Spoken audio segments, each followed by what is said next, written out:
Dear students, आज हम dimensional formula निकालेंगे कि डायमेंशनल फार्मूला किसी भी क्वांटिटी का कैसे निकाला जाता है। स्टूडेंट्स की डिमांड रहती है कि डायमेंशनल फार्मूला जो है आसानी से कैसे निकाला जाए और इसकी वीडियो जो है डाली जाए। तो आज हम डायमेंशनल फार्मूला की वीडियो डालेंगे और जानेंगे कि किसी भी क्वांटिटी का जो है डायमेंशनल फार्मूला कैसे निकाला जाता है। तो डायमेंशनल फार्मूला निकालने से पहले हमें कुछ बातें जानना जरूरी है, उनको हम पहले जान लेते हैं। चलिए, सबसे पहले हम जानेंगे कि व्हाट इज डायमेंशनल फार्मूला, यानी डायमेंशनल फार्मूला या डायमेंशंस क्या होती है। तो यहाँ पर रिप्रेजेंट है, a dimensional formula is an expression that shows how many powers of fundamental units are required to express the unit of derived physical quantities। तो जो डायमेंशनल फार्मूला होता है आपका, वो ये बताता है कि किसी भी क्वांटिटी या किसी भी राशि में जो है कितनी डायमेंशन शामिल है, यानी कौन कौन सी डायमेंशन शामिल है वो आपको बताती है। मात्रकों का क्या होता है, मात्रक अलग अलग सिस्टम, अलग अलग पद्धति के अनुसार जो है अलग होते हैं, लेकिन हर क्वांटिटी का जो डायमेंशनल फार्मूला है वो सेम रहता है। ठीक है, तो सबसे पहले हम जानेंगे कि वो 7 फंडामेंटल यूनिट्स क्या होती हैं। तो 7 फंडामेंटल यूनिट्स होती हैं हमारी। एक होती है लेंथ यानी लंबाई, और लंबाई का जो यूनिट होता है वो मीटर होता है एसआई सिस्टम के अकॉर्डिंग। दूसरी होती है हमारी मास, मास की जो यूनिट होती है हमारी वो किलोग्राम होती है यानी केजी। और तीसरी है हमारी टाइम, टाइम की जो यूनिट होती है वो सेकंड होती है। फिर आता है आपका इलेक्ट्रिक करंट, इलेक्ट्रिक करंट की जो यूनिट हमारी होती है वो होती है एम्पियर। और उसके बाद है टेम्परेचर, टेम्परेचर की हमारी यूनिट होती है केल्विन। और 6 नंबर पे है हमारा अमाउंट ऑफ सब्सटेंस यानी पदार्थ की मात्रा, वो हम मोल में कैलकुलेट करते हैं। और सातवां होता है हमारा ल्यूमिनस इंटेंसिटी, जिसकी हमारी यूनिट होती है कैंडेला। तो हम इनकी हेल्प से ही जो है डायमेंशनल फार्मूला निकालेंगे। तो ये इधर साइड कॉर्नर में मैंने लिख दिया है ट्रिक और पैटर्न टू शो डायमेंशन। किसी भी क्वांटिटी की जो डायमेंशन शो करते हैं वो मल्टा की फॉर्म में करते हैं, यानी m की पावर n, l की पावर n, t की पावर n और a की पावर n। इस पैटर्न में जो है डायमेंशनल फार्मूला लिखा जाता है। चलिए हम प्रैक्टिस करते हैं कि कैसे जो है डायमेंशनल फार्मूला हम निकालते हैं किसी भी क्वांटिटी का।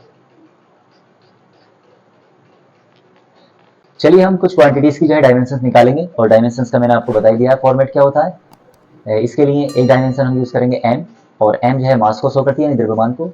दूसरी डायमेंशन हम यूज करेंगे l, ये लंबाई को शो करती है। और तीसरी डायमेंशन हम यूज करेंगे t, ये टाइम को शो करती है। और चौथी डायमेंशन हम यूज करेंगे a, ये आपको करंट को शो करती है एम्पियर को। और मोस्टली 12th क्लास में जो हमारी डायमेंशंस निकालनी है तो वो इन चार के बेस पर ही हम निकालेंगे। चलिए हम कुछ बेसिक डायमेंशंस फॉर्मूले निकालते हैं और उनको हम याद रखेंगे, क्योंकि वो हमारे याद हो जाएंगे तो हम आसानी से किसी भी फॉर्मूले की या किसी भी क्वांटिटी की जो है डायमेंशंस निकाल सकते हैं। चलिए कुछ छोटी डायमेंशंस हमें पता होनी चाहिए, पहले से याद रखना उनको। जैसे हमें पता होना चाहिए एरिया का, क्षेत्रफल, क्षेत्रफल हमारा होता है एरिया। एरिया की अगर मैं मात्रक की बात करूं तो एरिया का जो हमारा मात्रक होगा वो हो जाएगा हमारा मीटर स्क्वायर। ठीक है, अगर मीटर स्क्वायर की मैं डायमेंशन बनाऊं यानी कि बीमा बताऊं तो हो जाएगा हमारा एल स्क्वायर, यानी कि इसमें लंबाई की 2 पावर शामिल है। ठीक है, दूसरी हमारी जो बेसिक डायमेंशन है वो है आयतन, जिसे हम वॉल्यूम भी कहते हैं। ठीक है, इसका जो मात्रक निकल कर आता है हमारा, वो निकल के आता है एल क्यूब, यानी कि इसका जो मात्रक होगा वो घन मीटर होगा, और इसकी जो डायमेंशन बन जाएगी वो बन जाएगी एल क्यूब, यानी क्योंकि इसमें, चलिए मैं नीचे को भी लिख देता हूँ, ऊपर लिख चुकी है। ठीक है, थर्ड नंबर पे हमें पता होना चाहिए वेग, जिसको हम कहते हैं वेलोसिटी। ठीक है, इसकी अगर मैं यूनिट की बात करूं यानी मात्रक की बात करूं तो इसका मात्रक होता है मीटर पर सेकेंड। ठीक है, यानी इसमें 2 डायमेंशन शामिल हैं, एक लंबाई की और एक टाइम की। तो इसका जो विमीय सूत्र बनेगा वो ये बनेगा, मीटर है, ये लंबाई है, एक तरह से दूरी है, तो इसकी डायमेंशन हम एल यूज करेंगे। और नीचे है टाइम, और टाइम की डायमेंशन होती है टी। तो इसको अगर मैं कंबाइन करके लिखूंगा तो ये हो जाएगी हमारी एल टी इनवर्स, यानी टी जो है इनवर्स में पहुंच जाएगी हमारी। चलिए फोर्थ नंबर पे बेसिक जो क्वांटिटी है हमें पता होनी चाहिए, वो पता होनी चाहिए हमें त्वरण, जिसको हम बोलते हैं एक्सेलरेशन। एक्सेलरेशन की अगर मैं एसआई यूनिट की बात करूं यानी कि मात्रक की बात करूं तो मात्रक हमारा हो जाएगा मीटर पर सेकेंड स्क्वायर, यानी कि इसमें टाइम की जो है 2 डायमेंशन शामिल है होती हैं। तो इसकी जो विमा निकल कर आएगी हमारी, वो निकल कर आएगी, ऊपर है एम यानी कि मीटर, लंबाई के लिए हो जाएगा ये, तो इसकी डायमेंशन एल हो जाएगी। और नीचे है टाइम। टाइम की जो है 2 डायमेंशन शामिल है। अगर मैं इसको कंबाइन करके लिखूंगा तो ये हो जाएगी हमारी LT माइनस 2 इनवर्स हो जाएगा। ये हो गई हमारी त्वरण की विमा। इसके बाद 5th नंबर पे हमें पता होना चाहिए फोर्स की, यानी कि बल की। और ये मोस्टली आपको याद ही करनी है, क्योंकि फोर्स जो है 12th क्लास की क्वांटिटी या डायमेंशन निकालने के लिए बहुत यूज किया जाएगा। तो इसको जो है आप अच्छे तरीके से याद कर लीजिए। अगर मैं फोर्स के SI यूनिट की बात करूं, आप जानते होंगे छोटी क्लास में फॉर्मूला पढ़ा होगा, F इज इक्वल एम। ये इसका जनरल फॉर्मूला होता है। यानी फोर्स में हमारी 2 चीजें शामिल होती हैं, एक मास शामिल होता है और एक एक्सेलरेशन। तो इससे अगर हम मात्रक, वैसे न्यूटन होता है बल का मात्रक, लेकिन वो एक नेमिंग यूनिट है, लेकिन फॉर्मूले के अकॉर्डिंग जो मात्रक निकल कर आएगा हमारा, वो निकल कर आएगा, यहाँ पर जो m है ये मास को शो कर रहा है, यानी तो ये हो जाएगा किलोग्राम। और एक्सेलरेशन की जो यूनिट होती है वो होती है मीटर पर सेकंड स्क्वायर। यानी कि इसमें 3 डायमेंशन शामिल हैं। तो अगर मैं इसकी डिमा निकालूं तो केजी के लिए हम लगाएंगे, ये मास है तो ये m से रिप्रेजेंट किया जाएगा, और मीटर है ये लंबाई के लिए यूज किया गया तो L यूज करेंगे हम, और डिवाइड में है टाइम का स्क्वायर, तो हम इसको ऊपर लेकर आएंगे तो ये भी इनवर्स में हो जाएगा। तो इसकी जो कंबाइंड फॉर्म में जो डायमेंशन निकल के आएगी वो आएगी MLT माइनस 2। तो ये हमारी फोर्स की डायमेंशन हो गई। तो ये कुछ बेसिक क्वांटिटीज थी जो हमें निकालनी भी आनी चाहिए और हमें याद करनी है, क्योंकि ये याद हो जाएंगी तो हमें इजीली डायमेंशन फॉर्मूला निकालना आसान हो जाएगा। ठीक है, चलिए अब हम 12th क्लास को टारगेट करके हम जो है कुछ डायमेंशन निकालेंगे और इनका यूज करेंगे। Next slide. चलिए, 12th क्लास में आपने पहला चैप्टर पढ़ा होगा विद्युत आवेश तथा क्षेत्र, electric charge and electric field. तो उसमें जो सबसे पहली क्वांटिटी आपको देखने मिलती है वो मिलती है विद्युत आवेश, यानी इलेक्ट्रिक चार्ज। अब इलेक्ट्रिक चार्ज की जो आपने बेसिक फॉर्मूला पढ़ा होगा वो यहाँ पर वो ये पढ़ा होगा, Q इज इक्वल एन। लेकिन इसका जो जनरल फॉर्मूला होता है करंट की फॉर्म में वो ये होता है IT। ठीक है, यानी कि इसमें करंट भी शामिल है और टाइम भी शामिल है। तो इसके बेस पर अगर हम इसके SI यूनिट की बात करें, यानी मात्रक की बात करें, तो जो हमारा मात्रक बनेगा वो बनेगा एम्पियर सेकेंड। ठीक है, तो इसके बेस पर अगर मैं इसकी बीमा बनाऊं यानी डायमेंशन बनाऊं, तो A के लिए तो हम पता A लगाएंगे, एम्पियर करंट की डायमेंशन A ली जाती है, और सेकेंड के लिए लिया जाएगा टाइम। तो इसकी जो डायमेंशन बन जाएगी वो हमारी बनेगी AT। बिल्कुल सिंपल है। ठीक है, इसके बाद हम चलते हैं आगे।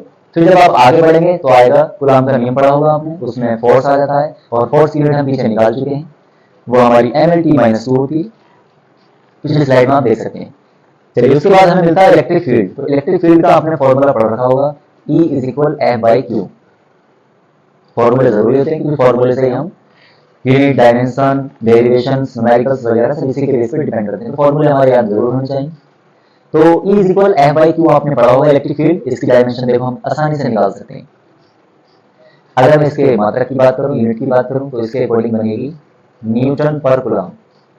ठीक है, तो अगर मैं इसकी डायमेंशन बनाऊं क्या बनेगी, ऊपर है न्यूटन यानी फोर्स, और फोर्स की बीमा हमने आपको कहा याद रखनी है, तो ये आ गई हमारी फोर्स की बीमा। और नीचे है हमारा कूलॉम। कूलॉम जो होता है वो आवेश का मात्रक होता है, और आवेश की जो बीमा हमने ऊपर निकाली है AT, और आवेश की जैसे भूल रहे हैं तो हम Q इज इक्वल IT की हेल्प से निकालेंगे। तो नीचे देंगे हम AT। और अगर मैं इसको कंबाइन करके लिखूं तो इसमें मास शामिल है, मास की एक डायमेंशन है, L की एक डायमेंशन है, लंबाई है, और T की जो पावर हो जाएगी वो इनवर्स 3 हो जाएगी, और एक करंट की डायमेंशन शामिल है, ये भी ऊपर जाकर इनवर्स हो जाएगी। तो ये बन जाती है हमारी E की डायमेंशन। तो हमें याद रखने की जरूरत नहीं है, हमसे निकालने का तरीका आना चाहिए, क्योंकि डायमेंशन बहुत सारी होती है, हर यूनिट की निकाली जाती है। चलिए नेक्स्ट हम बात करते हैं। इसके बाद कुछ और भी आपको क्वांटिटीज इसमें मिलेंगी।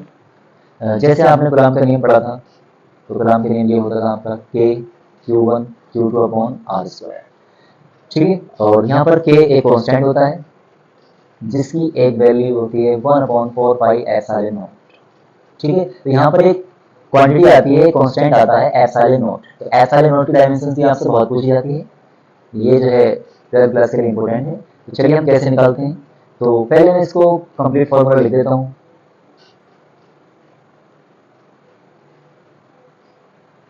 ये हमारा F का फॉर्मूला है, और F की डायमेंशन हम निकाल चुके हैं पीछे, लेकिन हमें यहाँ निकालनी है एप्सिलॉन नॉट की। तो मैथमेटिकली जो एप्सिलॉन नॉट का फॉर्मूला बनेगा वो यूं बनेगा, 4 पाई F एप्सिलॉन नॉट की जगह आ जाएगा Q1 Q2 upon R square. ठीक है। अगर मैं इसकी अब मात्रा की बात करूं, मात्रा भी बहुत इंपॉर्टेंट है, इसका पूछा जाता है। तो देखिए ऊपर Q1 Q2 है, यानी दो आवेश हैं, तो ये हो जाएगा कूलम्ब का स्क्वायर। फिर डिवाइड के नीचे है तो पर लगा देंगे, और डिवाइड के नीचे हमारा फोर्स है यानी कि न्यूटन हो जाएगी इसकी डायमेंशन, और आर स्क्वायर ये डिस्टेंस है, तो ये मीटर स्क्वायर हो जाएगा। Coulomb square newton metre square इसका मात्रक हो जाएगा। चलिए हम इसकी इसी की हेल्प से जो है डायमेंशन निकालेंगे। तो सबसे ऊपर है कूलम्ब, और कूलम्ब आवेश यानी आवेश की हमने डायमेंशन निकाली है 80, ठीक है। और दो आवेश हैं तो 80 डबल हो जाएगा, 80 का स्क्वायर कर देगा, ठीक। और नीचे है न्यूटन, और न्यूटन की डायमेंशन हमने आपको कहा याद रखेंगे, -2, और ये फिर है मीटर स्क्वायर का मतलब है एल स्क्वायर, ठीक है। अब इसको कंबाइन करके अगर हम लिखेंगे तो इसका जो फॉर्मूला लिखा जाएगा वो कुछ इस तरह लिखा जाएगा। लेकिन सबसे पहले ऑर्डर के हिसाब से हम बात करें तो एम लिखी जाती है, क्योंकि हमने ट्रिक बताई थी मल्टा। तो सबसे पहले एम को ऊपर ले जाएं, और एम ऊपर जाकर इन्वर्स हो जाएगी, ठीक है। उसके बाद एल की बारी आती है, एल नीचे 3 हो चुकी है। चलिए मैं इसको ऊपर मेंशन कर देता हूँ।